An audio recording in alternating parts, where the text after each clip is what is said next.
മുത്തപ്പറായിക്ക് കൃത്യമായ രീതിയിലുള്ള ഒരു ഗുണ്ടാ സംഘ നെറ്റ്വർക്ക് തന്നെ ക്രിയേറ്റ് ചെയ്യാൻ സാധിച്ചു. അദ്ദേഹം ബംഗളൂരുവിലെത്തിയപ്പോൾ ഒരു സാധാരണ ക്ലർക്കായിട്ടാണ് ജോലി ചെയ്തിരുന്നത്. എന്നാൽ പിന്നീട് ചില അടിപിടി കേസുകളും കടം വാങ്ങിയവരിൽ നിന്നും ഭീഷണിപ്പെടുത്തി പണം തിരിച്ചു വാങ്ങുകയും ചെയ്തുകൊണ്ടിരുന്നത്.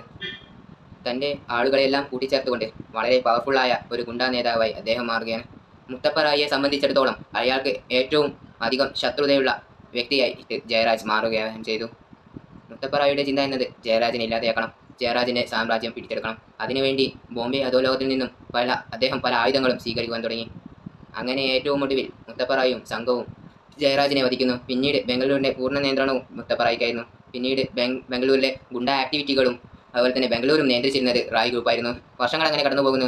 1990 കൂടി തന്നെ വലിയ ഒരു ഇൻഡസ്ട്രിയൽ ബൂം തന്നെ നമ്മുടെ ബാംഗ്ലൂരിൽ സംഭവിക്കുകയാണ്. അതോടുകൂടി തന്നെ ബാംഗ്ലൂർ വലിയ രീതിയിലുള്ള വളർച്ച പ്രാപിച്ചു. ഈ ഒരു വീഡിയോയുടെ അടുത്ത ഭാഗത്ത് നമ്മുടെ ചാനൽ സബ്സ്ക്രൈബ് ചെയ്യുക, ബെല്ലൈക്കൺ കൂടി എനേബിൾ ചെയ്ത് വെക്കുക. ഇനി ഇതിന് മുന്നിലുള്ള പാട്ടുകളും അതുപോലെ തന്നെ ഇതിന് ശേഷമുള്ള പാട്ടുകളുടെയും ലിങ്കുകൾ നമ്മുടെ ഡിസ്ക്രിപ്ഷനും കമന്റ് ബോക്സിലും ഉണ്ടാവും. ഇനി ഈ വീഡിയോ ഇഷ്ടപ്പെട്ടാൽ